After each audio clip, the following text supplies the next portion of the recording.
Good morning, folks. Happy Wednesday. And I'm cooking an egg curry for my family. These are boiled potatoes, which I'm now mixing up with the spice mixture, which is ginger, garlic, onion, tomato.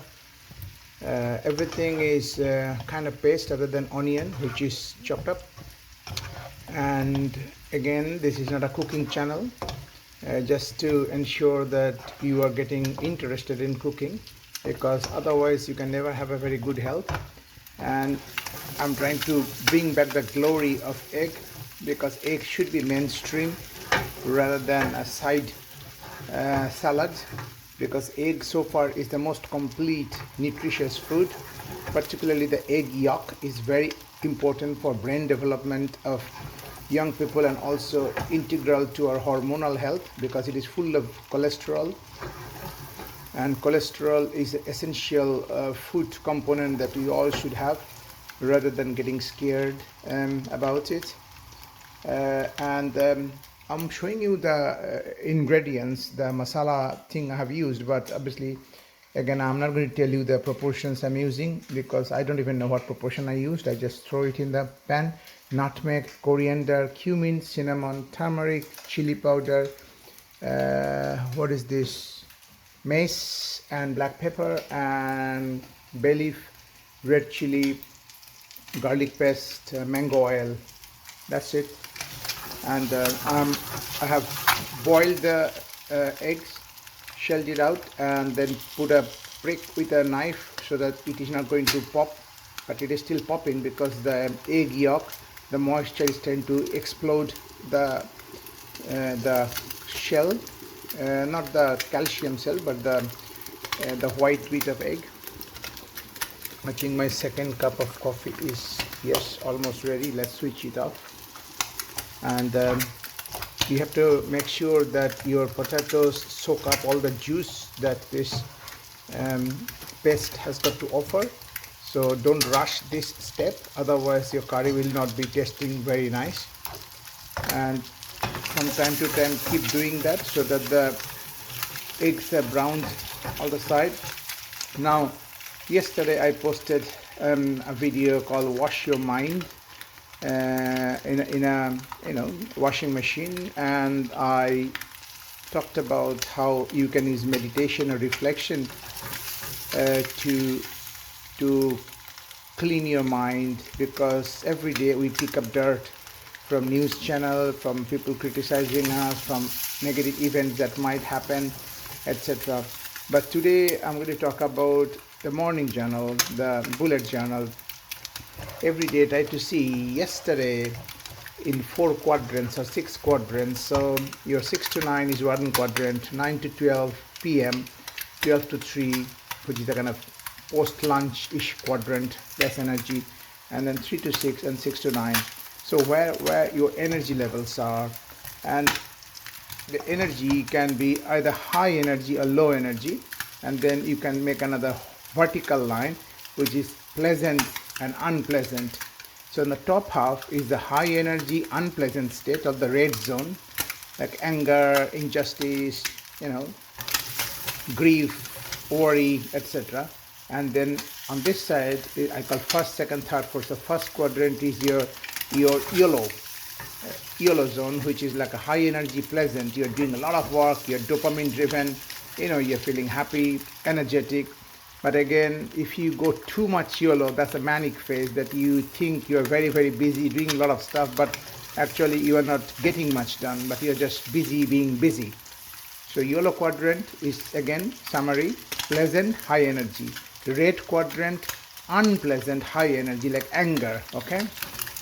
Agitation. I have seen one agitation yesterday, and sometime in the ward, one of my junior doctors took a call. She called somebody, and the other healthcare professional was not listening and creating problem, refusing to come to see our patient, and she was getting increasingly agitated, and you can hear the conversation going down south. So I had to intervene and take the call, and in a friendly way, using my consultant power, convince the other healthcare professional to come and assess the patient very quickly so that we can discharge the patient. So, but that shows that how fast a disagreement can lead to you losing control over your speech, and the anger and the frustration and disappointment will show up, and it is not going to help anybody, to be honest, and not the person's mental health either.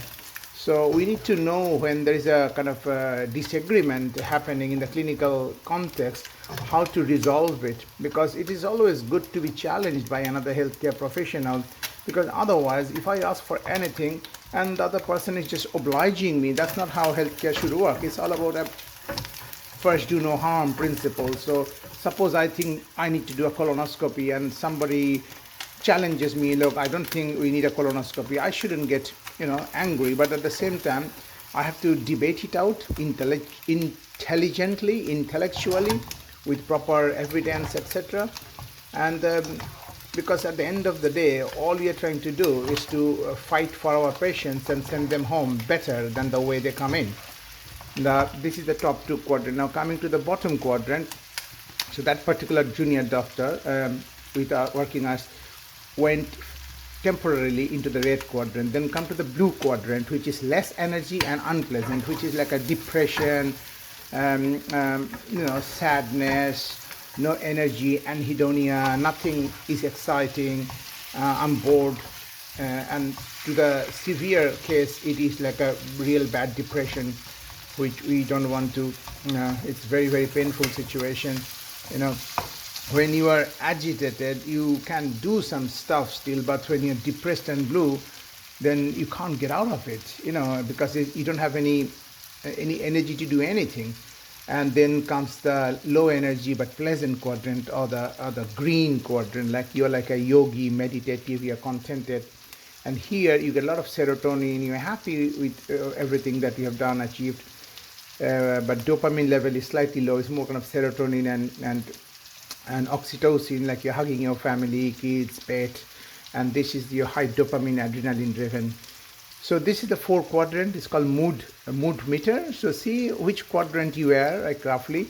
At least be careful that you are not going to the red or blue zone. And if you do go, appreciate that you have been depressed or sad, or somebody said something. Appreciate that, because first you have to appreciate. Don't ignore this thing, because it will escalate.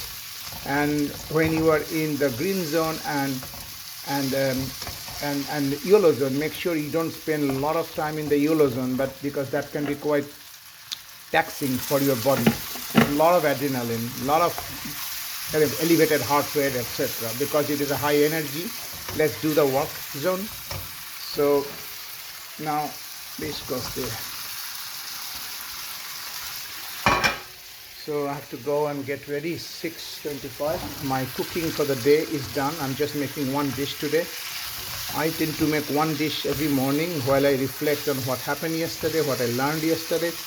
Yesterday also I did something called Nexpowder. It's a hemostatic technique, and I may want to show you what it means in this video, just so that you know what the modern medicine is capable of, how we can stop bleeding from a tumor which is causing the patients to drop the hemoglobin, and we can easily spray succinic acid and it just coats and clots all the blood and stop the oozing. So it's very interesting.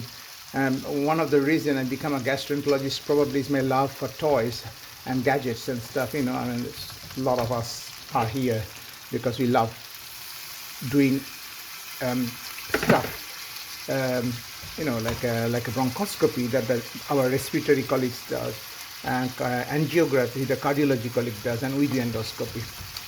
Anyway, have a good day, and let me quickly get my coffee, and see you soon again. To show you this Nexpowder is a hemostatic spray I'm going to use. This is the handle. It has got battery in it. We just switch on and off like that. No wall connection needed. And this is the spraying catheter. Okay. The only thing is that you have to put it completely down, and there's a click. It's completely locked. So this hole you need to make sure it is switched on and battery working fine, and then you click it, and that's it, simple. I'm not showing you all the steps in correct order, which we will do later with Chloe, who is here from Metronics showing us, and that's it. Thank you. All right.